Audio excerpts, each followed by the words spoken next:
Bien, y estamos listos para presentar a Marisa, nuestra psicóloga. Marisa, muchísimas gracias por venir una vez más.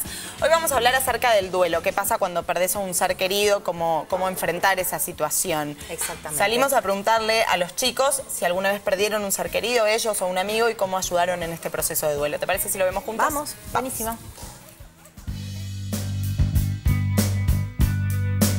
Alguien que perdió un ser querido, trataría de, no sé, de contenerlo. Lo que haría es estar con él, acompañarlo en la situación, charlar todo lo que se pueda. Si pierdo un ser querido, le daría a mi casa para que se despeje. También la apoyaría mucho. Siempre hay que estar cerca, contenido y con mucho amor alrededor, así se pasa de la mejor forma posible. Yo la ayudaría y la acompañaría en todo momento y haría lo mejor, o sea, para que él se pueda sentir mejor y tratar de ir llevándolo cada vez. Uno lo que trata es como de acompañarlo en el momento. No creo que haya nada que uno le pueda decir que lo haga sentir mejor o que evite que sufra. Lo único que puedes hacer es estar con él, y ver qué necesita, y comprenderlo, que pueda llorar con vos y se relaje. Trataría, si un amigo perdió un ser querido, de que se distraiga y piense en otras cosas hasta que el tiempo lo vaya ayudando a que, bueno, que pueda estar un poco mejor.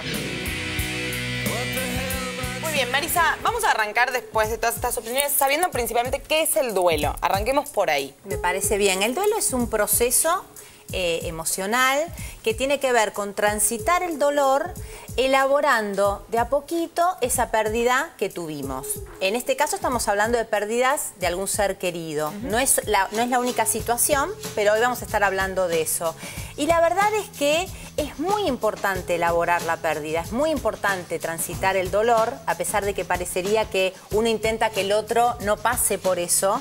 Sobre todo porque de eso va a depender el equilibrio emocional, poder seguir manteniendo los vínculos sanos, porque cuando uno no elabora el duelo, lo que aparece con el tiempo es lo que se llama un duelo patológico, que nos dificulta realmente mucho después la vida, especialmente en las relaciones afectivas. Entonces, lo primero que tenemos que hacer es intentar que cada uno viva su duelo.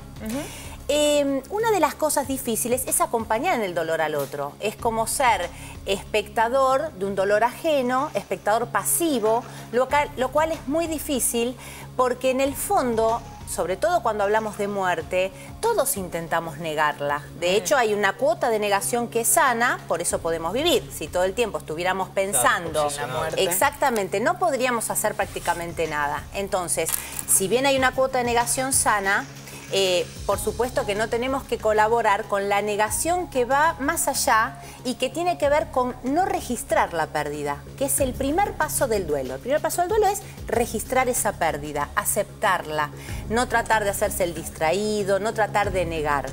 Y en la adolescencia hay una cosa que es más curiosa, porque en la adolescencia se niega mucho la muerte. Y hay un juego incluso con eso. Por eso los adolescentes tienen una relación particular con el riesgo. Hay un juego, a ver si yo puedo más. Si uno observa a cualquier chico cruzando la calle, parecería que desafía un poco a los autos mismos. Y esto tiene que ver con la omnipotencia, la inmortalidad. Son todos intentos, fallidos por supuesto, del adolescente de posicionarse de otra manera respecto a la muerte. Cuando hay una pérdida, es como si tiene que enfrentar algo que es muy difícil, no queda otra. Entonces, ¿cómo acompañar a esto? Marisa, hablabas del tema de acompañar y cuando uno está del otro lado. ¿Qué pasa? Te hablo de un caso personal, por ejemplo, que me pasó a mí. Yo perdí a mi abuelo cuando tenía 10, 11 años. Y en mi familia optaron y decidieron que yo no iba a asistir a ese velorio. Obviamente hoy lo tengo superado y es una pérdida más. Obviamente extraño, como extraño a cualquier familiar querido que se va. Pero ¿qué pasa con aquellos padres que niegan la posibilidad de que sus hijos asistan a eso en algún punto por cuidarlos y decir no enfrentarlos en esa situación por ahí tan traumática? ¿Es peor? ¿Es mejor? hay como una cuota de parte de los adultos de intentar que los chicos pasen de largo de esto, ¿no? Y entonces incluso en el consultorio lo confirmo todo el tiempo de cómo casi no se da la noticia, sobre todo cuando son más chiquitos.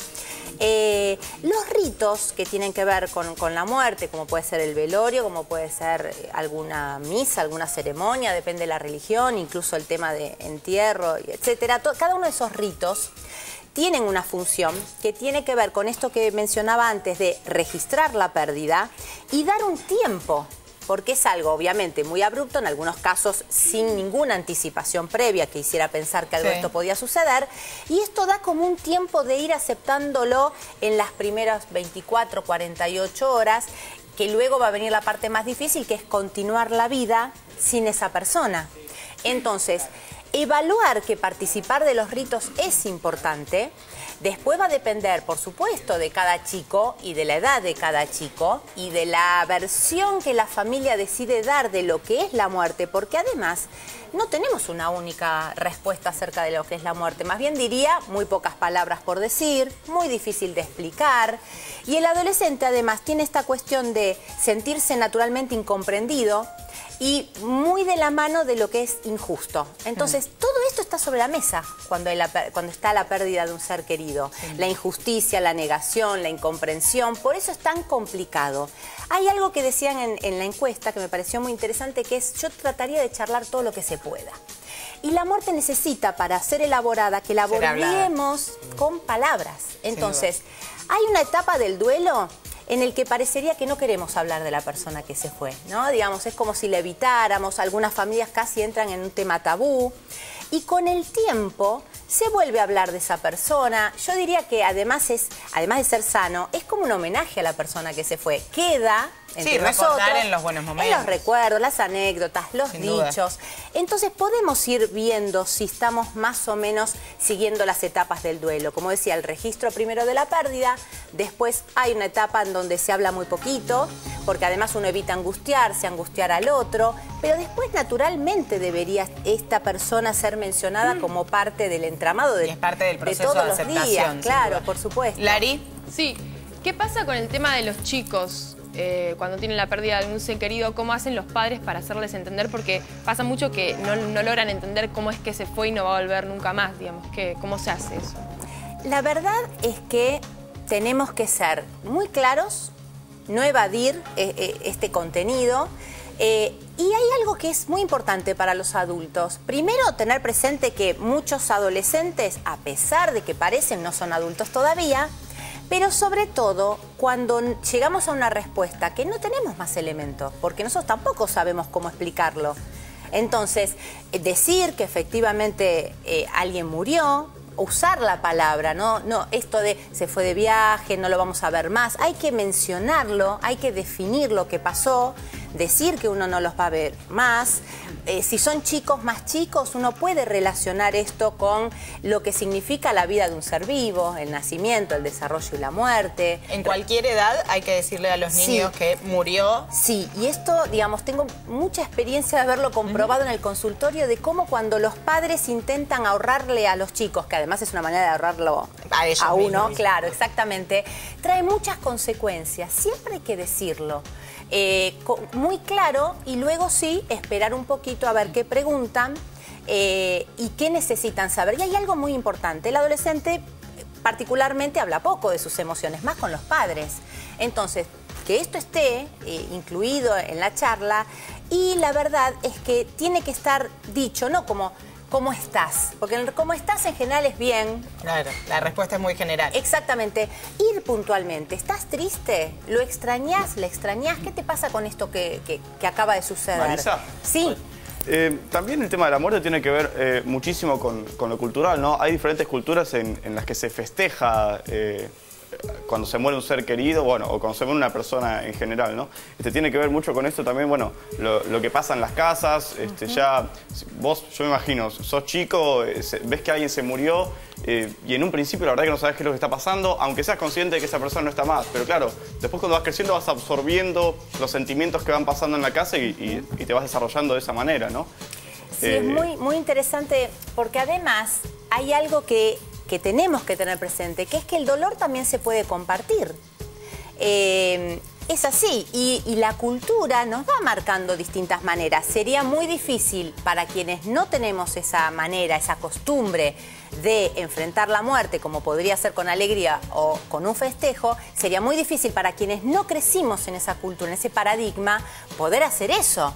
Entonces, tiene que ser coherente con lo que venimos viviendo un poco en el entorno familiar desde chiquitos. Es muy difícil cruzarse de paradigma.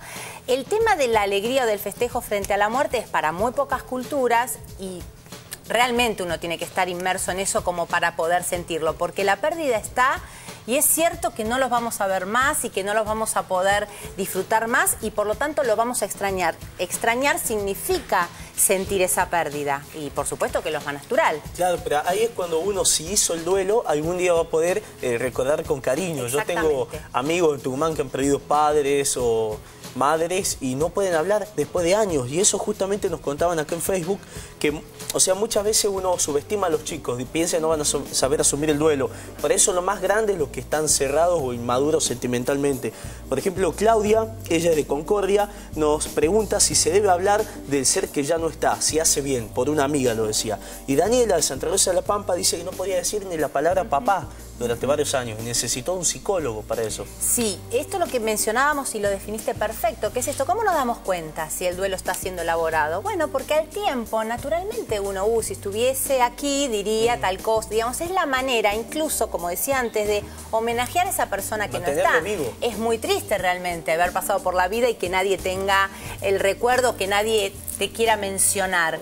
Es natural que pase por un tiempo, porque además cuando uno habla de esa persona que no está, uno por ahí se emociona o se angustia y entonces uno trata de no tenerlo tan presente, pero con el tiempo uno logra superarlo. Un síntoma de salud tiene que ver con que esté entre nosotros de esa manera. Yo no lo hice a los 10 años, pero a los 18, 20 años me despedí de mi abuelo haciéndole un cortometraje en la facultad. Bueno, digo, por ejemplo, es una forma también de hacer un duelo. Perfecto, porque además, vuelvo con el tema de los ritos. Si uno no tiene ganas de participar de esos ritos, porque hay muchas personas que deciden que no o no lo sienten, uno puede armarse su propio rito en casa. Entonces, si es encender una vela tal día, o como en tu caso que fue un homenaje artístico, o lo que fuese para cada uno, bienvenido sea.